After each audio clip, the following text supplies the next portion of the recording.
BNP ক্ষমতা আসলে জনগণ তাদের হাত থেকে কতটা নিরাপদে থাকবে বা কতটা স্বাচ্ছন্দ্যময় জীবনযাপন করতে হবে তা নিয়ে একটি সংখ্যা তৈরি হয়েছে।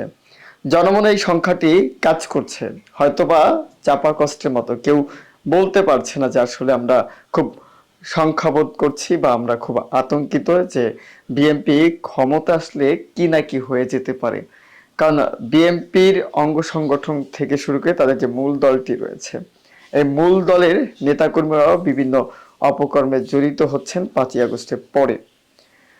চাঁদাবাজি, দখলদারি, কয়েকটা হত্যাকাণ্ডের ঘটনাও আমরা লক্ষ্য করেছি। হুমকি ধামকি প্রতিনিয়তই চলছে।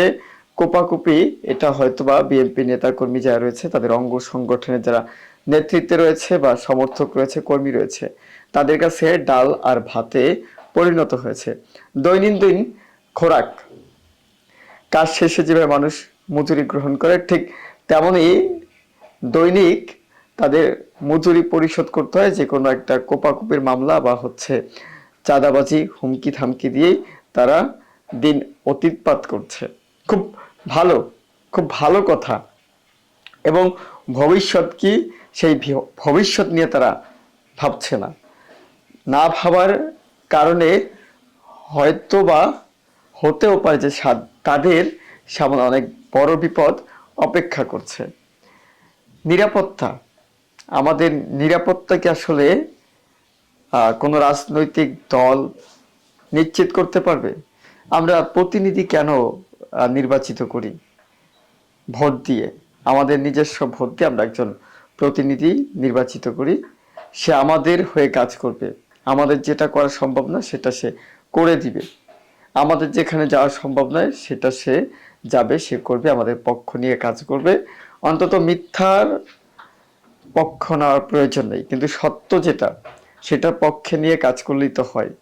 আমার তো মনে হচ্ছে বিএনপি যদি ক্ষমতা আসে তাহলে তারা মিথ্যারও পক্ষ নিবে না, সত্যেরও পক্ষে নিবে না। অর্থাৎ জনগণের যারা আমজনতা রয়েছে, যারা রাজনীতি করে না, রাজনীতির সাথে সম্পৃক্ত নয়, তারা হয়তোবা সবচেয়ে বেশি বঞ্চনার শিকার হবে। একটি খবর রয়েছে, এই খবরটা বলার আগে আমি কতক্ষণ বকবক করে নিতে চাই আপনাদের মাঝে।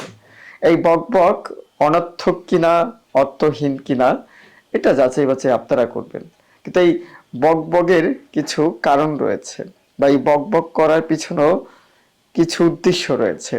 এই উদ্দেশ্যটা আমি আসলে মেসেজ আকারে দিতে চাই যে বর্তমানে যে আওয়ামী লীগের পতনের পরে বিএনপি রাজনীতিতে যুক্ত হয়েছে নতুনভাবে, বা বিএনপি রাজনীতির সাথে আগেও সম্পৃক্ত ছিল, এখনো সম্পৃক্ত রয়েছে, জেল জুলুম অত্যাচার করেছে, অত্যাচারের শিকার হয়েছে, এখন তারাও আবার একই কাজ করছে। আওয়ামী লীগ যে পথে হাঁটতে ছিল দীর্ঘ 15.5 বছর, ঠিক একই পথে এখন হাঁটতে শুরু করেছে বিএনপি। ভবিষ্যৎ কি হবে, কতটা নিরাপদ জনগণ তাদের হাত থেকে, কতটা নিরাপদ তাদের আত্মীয় স্বজনরা? একটা খবর রয়েছে, এই খবরে যেতে চাই কারণ আত্মীয় স্বজন কতটা নিরাপদ আর জনগণ যেখানে নিজের আপনজনের কাছ থেকে নিরাপদ আশ্রয় পাচ্ছে না। কারণ ওই যে নিজের আপনজন বিএনপি রাজনীতির সাথে সম্পৃক্ত, সেই সূত্র ধরেই তাকে পিটিয়ে কুপিয়ে হত্যার অভিযোগ। একটু খবরে হেডিংটা দেখাতে চাই আপনাদেরকে। হেডলাইনটা, বিএনপি নেতার বিরুদ্ধে চাচাতো ভাইকে পিটিয়ে হত্যার অভিযোগ।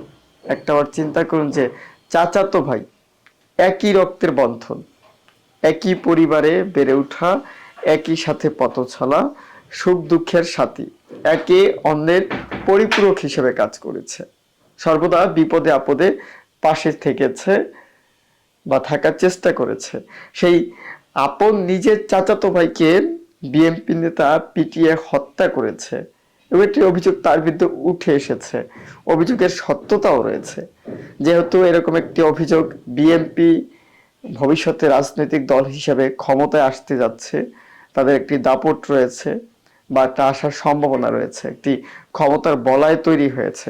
সেক্ষেত্রে একজন বিএনপি নেতার উপরে যদি মিথ্যা অভিযোগ নিয়ে আসা হয়, সেটা মনে হয় যে ততটা সহজ হবে না, বরং কঠিন থেকে কঠিন আকার ধারণ করবে, যেহেতু তারা ভবিষ্যতের সরকার, ভবিষ্যৎ রাষ্ট্র পরিচালক হিসেবে দায়িত্ব নিতে যাচ্ছে।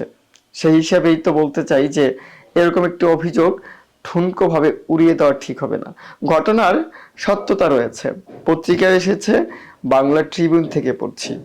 হেডলাইনের পরে আপনাদের বিস্তারিত একটু জানিয়ে তারপর একটু বকবক করব যে কি হচ্ছে চারিপাশে, আসলে এরা চাচ্ছেটা কি। ক্ষমতায় আসার আগেই তাদের এরকম তালবাহানা, এত জুলুম নির্যাতন তারা শুরু করেছে। যদি ক্ষমতায় আসতে পারে, বিএনপির, আওয়ামী লীগের মতো যদি দীর্ঘদিন ক্ষমতাকে তারা আঁকড়ে ধরতে পারে, বা তারাও যদি স্বৈরাচারী হয়ে উঠে, তাহলে ভবিষ্যৎটা কিরকম হবে।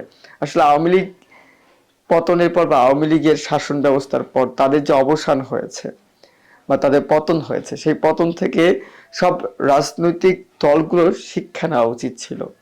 আচ্ছা, হাতে গোনা কয়টি রাজনৈতিক দল শিক্ষা নিয়েছে?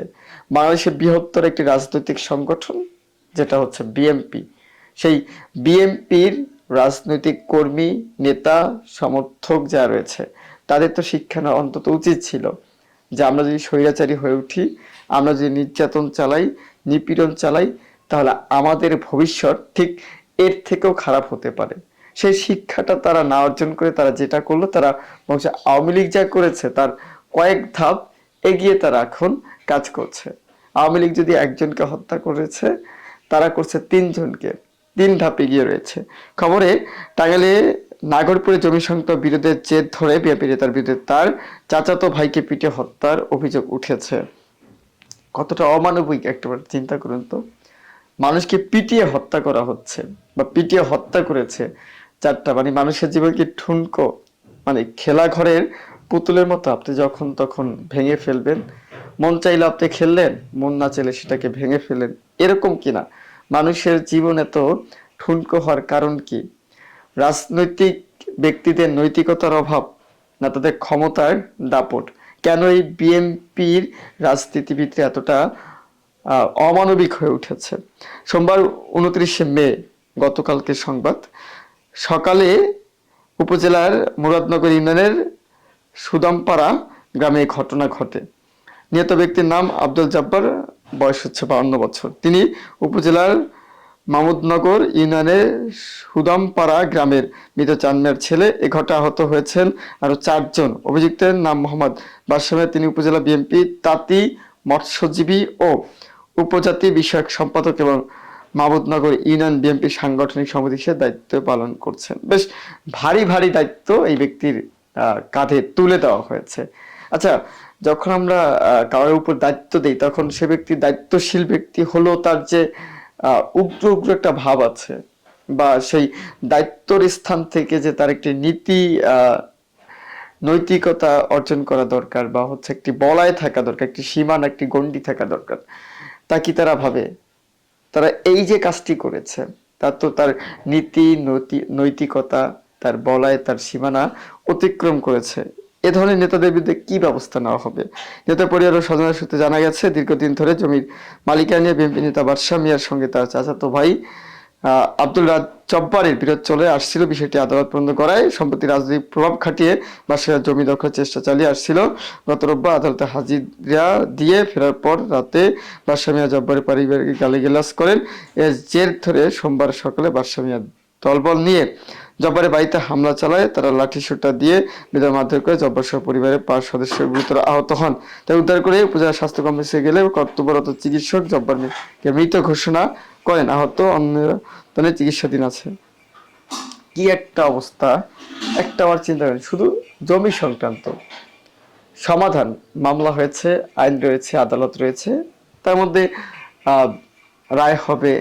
সুস্থভাবে চাইলে এটা সমাধান করা দরকার, বা স্থানীয় যারা গণ্যমান্য রয়েছে তাদের নিয়ে সমাধান করা দরকার। এবং এই ব্যক্তি যে দায়িত্বে রয়েছে বিএনপি নেতা, তাকেই তো গণ্যমান্য হিসাবে আসলে সমাজে চিহ্নিত করা যায়। তার মতো একজন দায়িত্বশীল ব্যক্তি কেন এ ধরনের দায়িত্বহীনতার পরিচয় দিলেন, এ ধরনের বেকুবের মতো কাজ করলেন? ক্ষমতার দাপট আর কতদিন? ভালো থাকবেন, সুস্থ থাকবেন, শুভকামনা।